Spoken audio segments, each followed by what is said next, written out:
Hey, everybody, and welcome to the 9 to Side podcast, where we chat with super amazing and inspirational people who pounded the pavement before and after their 9 to 5s to get their side hustles off the ground. After listening to the interviews with these amazing guests, you'll walk away with a refreshed pep in your step and a newfound motivation to make your side hustle a reality.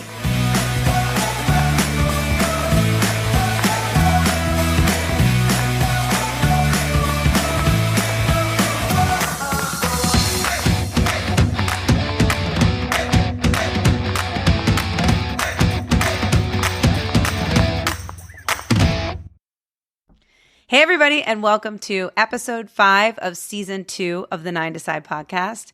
So my next guest is a gardener.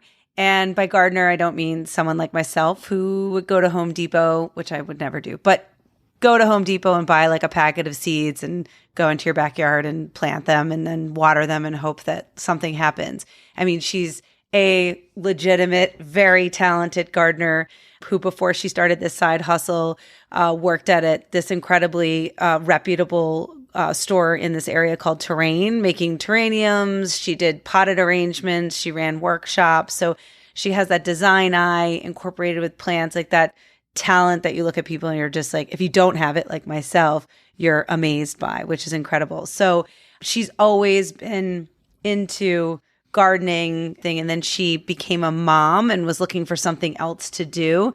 And so she decided to kind of explore the medicinal benefits of cannabis. And out of that kind of came her side hustle, which is called Ally's Herbs. And basically what Ally's Herbs is she sells botanical body care, skincare, herbal concoctions, and she uses organic, locally grown and sourced ingredients, and it's infused with cannabis. So she's all about kind of the health benefits of what cannabis can do for your body. So without further ado, here is my interview with Ally Ottman of Ally's Herbs. Thank you so much for joining and being here. I appreciate it. I'm excited to talk to you about your business because I think it's super cool. It's something I know nothing about. But before we get into your background, I wanted to just see if you could tell us a little bit, like an elevator pitch, kind of 1 to 2 minutes about what your business is, whether it is actually a side hustle or your full-time job now.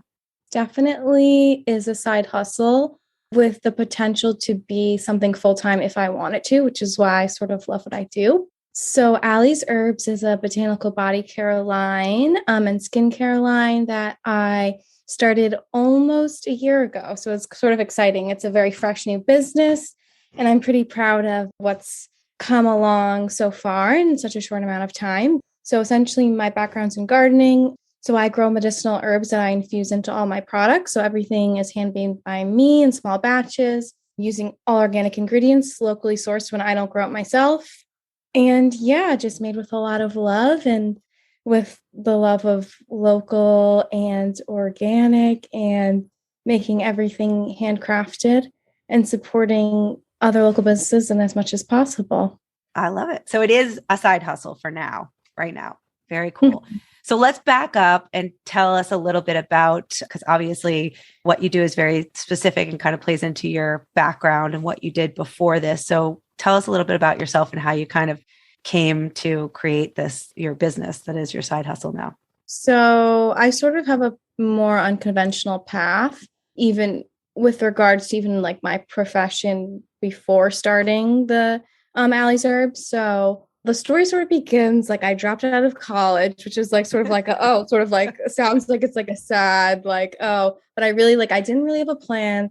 I wasn't really interested in school. I didn't take it seriously. I wasn't really feeling inspired.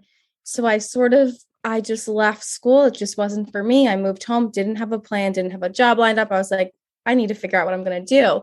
And so I had a friend of a friend who was going to be one of the managers at Terrain, which is a store in Westport. And so they were opening at that time, which is now just about 10 years ago. And so they were building their staff. And so I sort of was able to be hired for a more unique position. So part-time, I worked at the receiving behind the scenes of the store, sort of basically, I was like, had a box cutter, opening up boxes, getting everything ready to be put on the shelf for sale. But then the other half of the time I spent in the design room. So I was making terrariums, like potting up arrangements. I designed all of the little table settings that were in the restaurant and things like that. Was that And always something you'd been interested in? I Like you picked mean, terrain because you have always had did you just know how to, I don't know, arrange terrariums? I feel like that's something I that didn't. I So would that's sort of why do. it's sort of like very unique. Without having experience, I was able to like step into this world and work underneath and be trained with these amazing designers that worked at the store. Because if you've ever been there, the artists that they hire to work there are so talented. And I just showed up. I was like, I just dropped out of college. I have no experience working with plants. I mean, I've always loved art and have painted, and I am a very creative person, but I really had nothing on a resume to say like you should hire me to do this. I feel very grateful to be able to have given that opportunity, and it definitely, I had never gardened before at that time. I didn't really know anything about plants, but I just stepped into this world and I fell in love. I was like, I love these exotic tropical plants that you would never see anywhere else, and being able to work with my hands, and I loved it and I enjoyed it so much. So that was sort of my first experience working in the plant world. And then so from there, the same manager that had hired me there was like, hey, I'm going to be taking over someone else's job as a private gardener managing estates in the area. Do you want to come along with me? And like, I'll teach you how to do vegetable gardens. We'll do landscaping. We'll do perennial beds and all these things. And I was like, I would love to work outside, get paid pretty well for not have like, as I said, I was like pretty young, and I was like, yes, like I'll take this next opportunity. So like on to the next adventure. He was my mentor for like 3 or 4 years, and I just absorbed so much and learned so much along the way, and really began to build just a lot of knowledge for myself. And then from there, I sort of went off and took my own jobs. So I kind of did that in the private gardening realm for like 5 or so years. And then I was having my second daughter, and I was just so pregnant. It was coming to the summer, and I was like, I need to just stop doing what I'm doing. Gardening pregnant in the summer sounds Yeah. super difficult. Yeah. So I was like, this is my time to just be able to rest. So I took the rest of the season off, and I was planning on being a stay-at-home mom just because I wanted to have that time with my little one. Like I probably had mentioned when we spoke earlier, but I was just looking for something fun and creative that I could do as a side hustle, being a mom. This sort of ties into a separate, more personal healing journey myself. So I was very chronically ill. I had a lot of inflammatory issues in my gut. I've always been a very holistic, natural person. So I was like, okay, now I have all these skills, and like, what in my toolbox can I personally use to help myself? So I was sort of familiar with like CBD was like becoming this popular healing tool, and was very known for a strong anti-inflammatory. So I was like, well, I can start going this. I had a friend who was like in the cannabis growing industry in California for a long time. So he sort of like guided me and supported me in like beginning stages of growing. Had you smoked it? Like, when you say CBD and you tried it, is the CBD, just explain it for anybody that's listening that's not familiar, because there's like cannabis and weed that people smoke, and then the CBD is the medicinal part of it that doesn't give you the high. So basically the cannabis plant, like cannabis is basically the botanical scientific name of the plant. And so you have 2 cannabinoids that are generally the dominating strains in the plants, are either THC or CBD. So like that THC will get you high, but then you can also grow strains of the plant, which is what I do, which have no psychoactive effects. So you will not get high. And CBD, both THC and CBD both have medicinal benefits, and a lot of them. But for most people, obviously, we don't want to, have those psychoactive effects. So CBD can just relax you, anti-inflammatory, high nutrients, and all the good things. So you can grow plants that just have CBD. I didn't know that. I didn't know you could just grow the plant and just have CBD, or you could grow a plant that has the THC. Was that correct? Yep. So, so basically, you're always going to have one or the other. Essentially, there's not really any strains that I am aware of that have like, oh, this equal amounts THC and CBD. It's really one or the other. Mm-hmm. So that's what I started to do. And I started making these like hand creams and these balms and salves. And I was like, okay, let me give these all as gifts to people for Christmas. And it was sort of like my trial test. my family loved them. They were like, oh my gosh, I couldn't find my migraine medicine. I put it on my temples and like my headache went away. And like I had like female cramps and it really helped. And like I had a sinus thing. I almost had to go to the doctor, but then I just put it on my nose and like it healed in a couple of days. And I was like, well, I'm really like onto something here, because I'm just the type of person where, you can read anything on the internet. Like this is like heals this and like all these things. Yes. But like when you have these real life experiences where people was something that I grew and was actually helping people, I was like, what? And then also just my personal experiences with taking it myself internally and having a really profound effect on me with I had lifestyle changes, diet changes, and like all the things that I did to like all encompassing holistic healing. So that sort of was the start of growing the CBD. Wait, I have a question. So going back to your gut, you had gut issues, and how were you ingesting the CBD? Like how were you taking it for your own internal gut issues? Because how did it go from that to you coming up with this mixture, a cream that people put on their body? Was that what you were using for yourself, or were you just kind of playing around and deciding to like mix up the leaves? Like, what did that process look like? So the extraction method that I tend to use for most recipes and to make the oil is I infuse it into either MCT oil, and then for other products, I'll infuse it into olive oil. Most of the time, if you like go into a CBD shop or if you buy CBD oil, I mean, there's like an isolate, which is a completely different method, which I couldn't really make because I have like a small studio at my house. It's more of like an industrial way of extracting it and making it. But what I do is I take the CBD flower and basically I have an Instant Pot and I infuse it into the oil that way. And then you just take the MCT oil and that's how it's ingested into your body. When you take CBD with a fat, it actually absorbs into the bloodstream a lot better and quicker than if you were to because you could definitely smoke it. Like I have some people that buy just the flower from me and smoke it, which is the method that they choose to use, which is totally fine with me. I personally don't like to smoke and I don't smoke, so I don't take it that way. But the research shows that when ingesting it with an fat, so I use MCT oil, which is just fractionated coconut oil, which is essentially, if you are familiar with coconut oil, you know that it, at colder temperatures, it will be solid. And then when it's warmer out, it will become liquid. But a fractionated coconut MCT oil is essentially, it's taking just the fat out of that oil. So it's always going to be liquid. So it's a liquid oil that you just take some drops under your tongue. There's certain dosages for like weight or. So that you were getting great results from that. Then you decided to make it into a cream, which how do you make a cream? Like, how are you doing that? So the balm that I make is similar so I take the infused oil and then I usually I do shea butter and then a little bit of beeswax to keep it solid. And then I'm using the infused oil in there as well. So it's sort of like an all-purpose oil that I can use.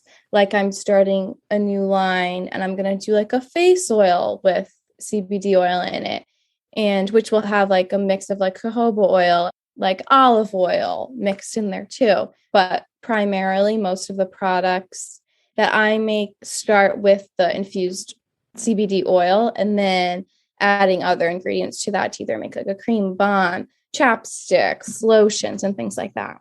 Got it. So that started, and so people liked your cream, and then you were like, okay, I'm going to make more of it. Like, talk me through the process of like how it went from that little bit of an idea, people thinking that was great, it helped them, to, it blossoming to Ally's Herbs and the business that you have now and the kind of the store and the other products. Like, how did that come about?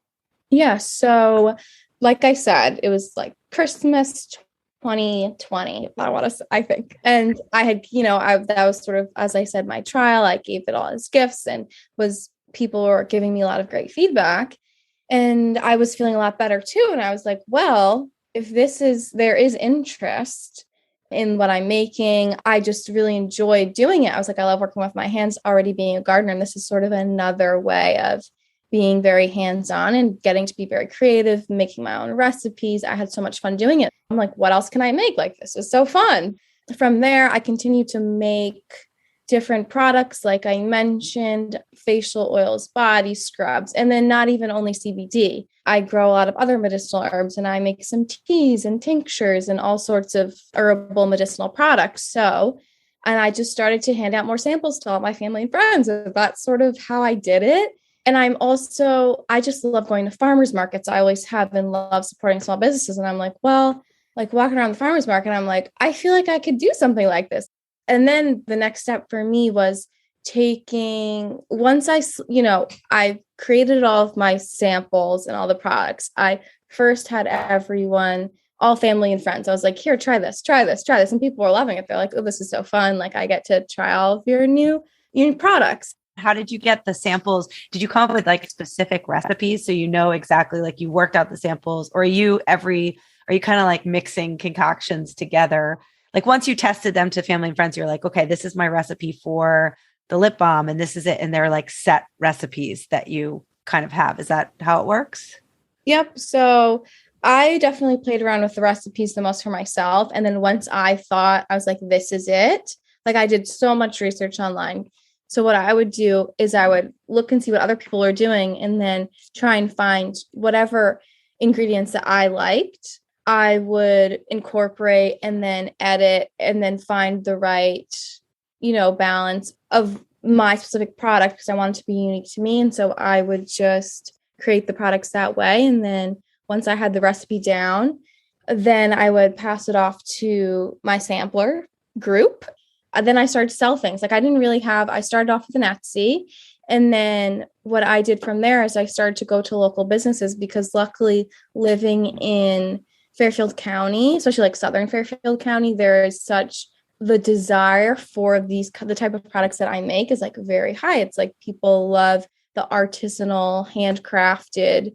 They just love that type of like supporting those businesses and those types of products. So I've definitely found success, I think, in like targeting the population of where I live. And there's definitely a lot of wants for my type of products that I make. So like I said, I basically one day, like I go to the farmers market every single week, year round. And I was just like, okay, I'm going to do it. I packed up a little goodie bag with all of my products in it. And I walked up to the director. I'm like, hey, like I come here every week with my kids. Like, do you have any openings? She's like, no, we don't. Like we don't really take new people. I'm like, okay, well, like here's all these samples. She's like, okay. Actually, she's like, email me. Don't even fill out an application. Just send me an email and I'll see what I can do. And in like a month, there was a spot opened and I was there. And I was like, that's awesome. Like, so yeah. Is it really hard to get into farmers markets? It depends which one, I think, because there are definitely more popular ones than others. But, there are so many events that go on. People just want vendors a lot of the time. And so what I found is just finding the right balance of how much work and time I want to put into it. So yeah, that's sort of how I started out. And luckily there are some other businesses opening at the same time that were sort of supporting local artisans too. So I was able to work with Brad Kerner at Ecoevolution, which is another new business in South Norwalk. And so I just brought him my samples one day and I'm like, hey, like, what do you think? He's like, what do you think about putting it on the shelf in like next month? And I was like, wow, this is so exciting. Amazing. Yeah. So things have progressed like pretty quickly, I would say, but I really do feel that is because of, like I said, just geographically, like this area and the population, like people love these kinds of products that I'm making. So what do you feel like is the most, well, I want to back up in terms of investment in getting this going. Did you have to make a significant financial investment to get this going? I would say yes, just because there are upfront costs for I'm making a product that someone is buying. So I have to purchase all in bulk, all of the containers and the glasses and the tubes for all of my products that I'm putting in and all of, and just in general, like for the growing season, it's definitely an investment to get all the soil and all the amendments and all the seeds ready for everything that I'm going to be growing. So there definitely is an upfront investment, but I have found that it's been worth it for me, at least, I would say. And things have been going pretty well. Do you grow everything at your house? Is that right? Yes. Most I grow at my house. If not, my parents have rented me their backyard. I was going to ask about plants because being in a business where like your products rely on a plant, and being in a place where obviously we have long winters, how does that factor into the growth of, I don't know if cannabis can like survive the winter, but does that affect your product production in terms of the seasons?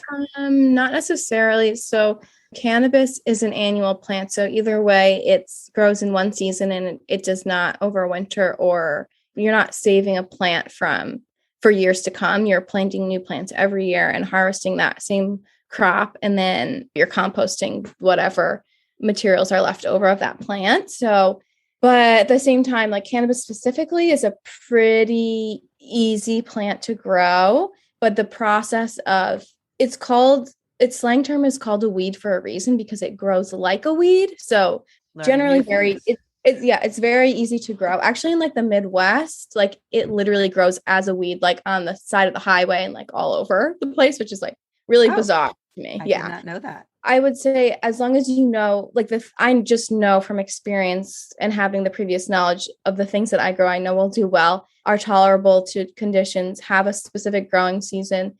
And that's pretty much it. There's not, I start some seeds inside. I've already started seeds outdoors too in my gardens. And, at the same time, like I'm just one person with one small business. I don't have acres of land and I'm not a farm that's growing fields of crops. And I'm like reliant on the crop to thrive and survive for my livelihood necessarily. Right. So it's definitely different like doing things on a pretty small scale, because I know exactly how much I'm growing and how much plant material I need to produce.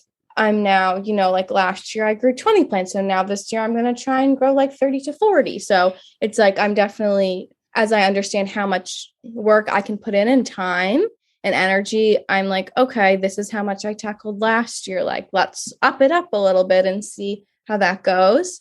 Well, that's what I was going to ask, because you have 2 daughters and it is still your like side hustle. Are you working on it full time? Like how much time are you able to devote to it? You obviously have to go to the farmers markets to sell it. What does it look like in terms of how much time and effort you're putting into it on a weekly basis? So this winter, it's interesting because after the holiday season, for a lot of vendors like myself, things definitely slow down once after the Christmas season. So for me, that was sort of nice to have a little break. And also at the same time, like a lot of, right now, the big season is like spring and summer for me for growing, and also for all the markets and events and pop-ups are starting to happen again. So with that being said, I'm really careful about not over exerting myself and like taking on too much. So like I said, because I decide how many events I work and I decide how much work I really put into it. So I definitely have like pretty good boundaries around having time for myself, making sure that my family's my first priority, because this isn't something I do full time yet. I think as the kids I have one daughter who's 8, she's already school aged, but with my little one, and I'm also expecting, so we're having one more baby in September. Congratulations. Very exciting. Thank you. What you're having? I do. We're having a boy. So with that being said, I'm having a new baby soon. I have a toddler. So this isn't something that I will do full time yet, but as my kids get a little older and I have more time, it's definitely what I'm going to invest more of my time in once I have more time, if that makes sense. Well, that's the beauty of a side hustle, right? Is that it's your own side hustle. So you decide how much time you want to put into it and when, and that's what's great about it. In terms of like what you're producing and how you're marketing it, I know you have your Etsy shop. How are you getting new customers, and how are you mostly letting people know about your products? Like, how does that happen? Is it mostly farmers markets? Is it online? Is it Instagram? How do you bring people in to buy your products? Mostly via Instagram, I would say, is like the tool that I use the most to promote when I make new products and sort of like teasing things and sharing what I'm up to and what's in store for me, and sharing where I'll be vending and when I'll be at events. Hopefully going to be developing my own website that is independent of Etsy soon, because it's actually funny because a lot of what I do is CBD, but they do not allow any CBD or hemp products to be sold on Etsy. So it's like a totally frustrating, silly thing. When I started off, I didn't really have the time to create my own website. So, and Etsy is just like, so it's just a breeze for people, Right. small businesses. It's so nice. Everything's set up. It's low cost. It's great. So that's the one thing I'm like super frustrated with. I'm like, okay, so I essentially sell all of my CBD like directly from me. So Oh, so everything that's up on your Etsy site right now is the non-CBD stuff that you sell. exactly. Correct. Yep. Okay. It's everything else that's of every other product, but the CBD. Got it. So will So you sell that's direct from your website then? Like you'll have all your products when you do an independent site and sell directly through there and then handle the shipping yourself? yeah, exactly. I mean, yes, I Shipping. do handle shipping and ship everything out myself anyway. So yeah, I need to have everything in one place. And unfortunately, Etsy is not going to be able to accommodate what I do. But it's been great thus far. I mean, it's pretty seamless, but not for if you sell CBD. So So, I mean, in terms of the future, I know you're expecting, obviously, so that is going to, you obviously have to focus on that. But in terms of the future of the business and where you want to go, if you're one person and you're doing this by hand, there's a certain amount, like you have to take into account with scale. And have you had interest from people like other stores where you're not necessarily able to fulfill those orders because it is just you and you're only able to produce so much? And if so, do you see growing the business and like hiring people down the road? What do you see for the future of Ally's Herbs? So I personally, one of the things I love about my business is I say like everything's handmade by me. And that's, the brand is my name as well. So, but with that being said, a future goal of our families is to have more land, more acreage to grow more. And so with that being said, I definitely would be open to having people to help and hiring people. And there's already been interest, like people have reached out to me and said, I really want to learn how to grow CBD. And so probably this next season, I will need to hire people to help me because even this year, I was like, wow, this is what we did. It's like my husband helps me. And I'm like, you get free CBD for life, obviously. And like, You're and like that that's for life just because yeah. you're the father of my child. But also because he helps me a lot. Because that's the thing is, like I said, CBD is so easy to grow like a weed, but the plant and then having it turn into the oil there's a huge process in between of harvesting and drying and curing, which is a long process, takes a lot of hands-on work. So I'll definitely open to hiring help if others have interest in learning alongside me. Like I would love to be able to share my knowledge and be able to train others. And as of now, like I said, I'm able to fulfill everything on my own. And then I just know how many markets to sell at and what my inventory will be like. So I definitely am just taking baby steps, like in terms of growth for now, just because I'm like, okay, having a baby, need to really prioritize what is possible. That's a big step. Well, you bring up an interesting point. I wanted to ask about that also is just because we kind of brushed over it, but how did you learn to grow? Obviously your background and you learned a lot about gardening and doing that from your earlier experience, but how did you take any courses in how to learn to grow cannabis to like do the oil and combination to create the stuff that you did? How did you learn how to do all that? The process of creating the lotions and everything that you've made? I've taken courses at New York Botanical Garden in the Bronx. I did a training through CT NOFA, which is the Northeast Organic Farmers Association. So I got an accreditation with them. So I am an accredited organic land care professional, which is a title I would never be like, Ally Ottman, AOLCP, because it's like, no one knows what that means.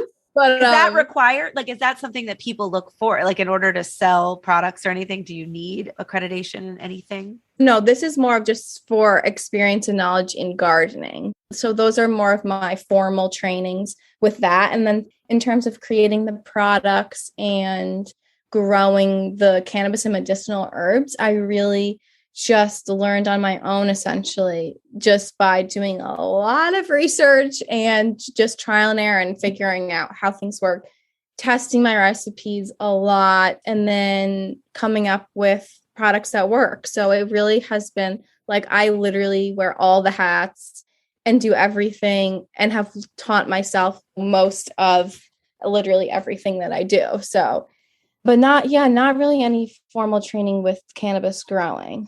So if there's anything that anybody can learn, it's really just looking online. You taught yourself how to do it. You just tried out, tested it on people to see what they liked. And what do you think, like when you're looking, obviously there's other people who do similar things to you. What do you feel like makes you stand out that's different than other products that are out there on the market that are similar to yours?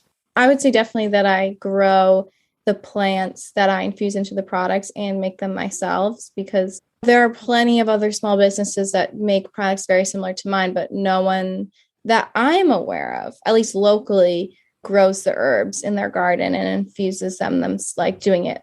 I would definitely say that from seed to bomb, everything is done by me.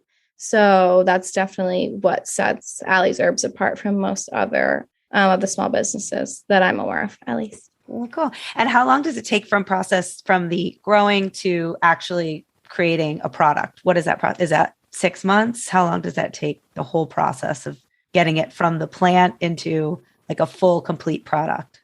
Things are like very incremental and like seasonal. So it's like, I know to start, like, for instance, like cannabis, generally you will start the seeds in May. Whereas like other plants that I grow a lot of chamomile and calendula, which are other medicinal herbs that are flowers. And those I have started already like indoors, but cannabis has a pretty short growing season. So you start it in May, and then you generally harvest around late October.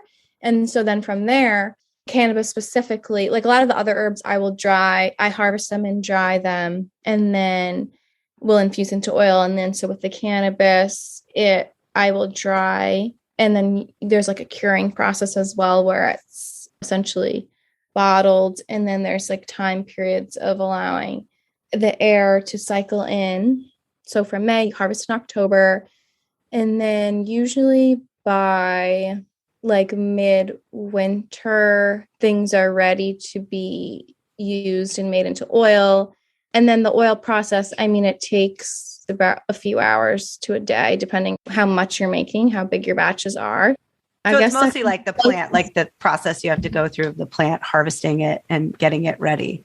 And then once that's done, then it's pretty. Yeah, once that's done and everything is cured and ready, cannabis can sit really in ideal environments and if it has the right conditions for years, essentially. But I definitely have got it down where I'm aware of like how much I'm growing and using. So every year, I don't think I'll be using really old plant material. It doesn't come from the past season's harvest. Do you use everything that you grow? Like, do you end up using it all for your products, or does a lot of it go to waste? I wouldn't say waste. So all of my products are whole flower CBD. So I generally just use just the flower. But what I did do this year, which I really loved, is I'd saved all the leaves as well, and I dried them to incorporate in a tea blend, which was really tasty. Ooh. The rest, like I said, I will compost, but I also like took all like the stems and like the bigger branch parts, and like we used it for kindling in our fire. So I definitely try to use as much of the plant as possible. Do you see, aside from the products that you have now, expanding Ally's Herbs into other areas of products, like other things besides the products you have? I don't know, expanding the business into other things. Do you have thoughts about that, or like the idea of just the product line that you currently have? I'm always open to testing new recipes and growing in terms of what products I make. But alongside that, I love the educational aspect of teaching others to be self-sufficient and growing their own food, because a lot of what I grow, a lot of food is, besides all these herbs that I grow that I make into the products, like I love growing food. And so this season, I was hired by a homeschool co-op. So I'm going to be teaching adult and kids gardening classes. Wow. So starting in the spring and going through the summer, which I'm super excited about. We have like a series lined up of all spring gardening, setting up your garden all the way to fall. So it should be pretty good. So that, I think, is like my second side hustle, which will be under the umbrella of Ally's Herbs, just because I want to just sort of have one business where people know me by.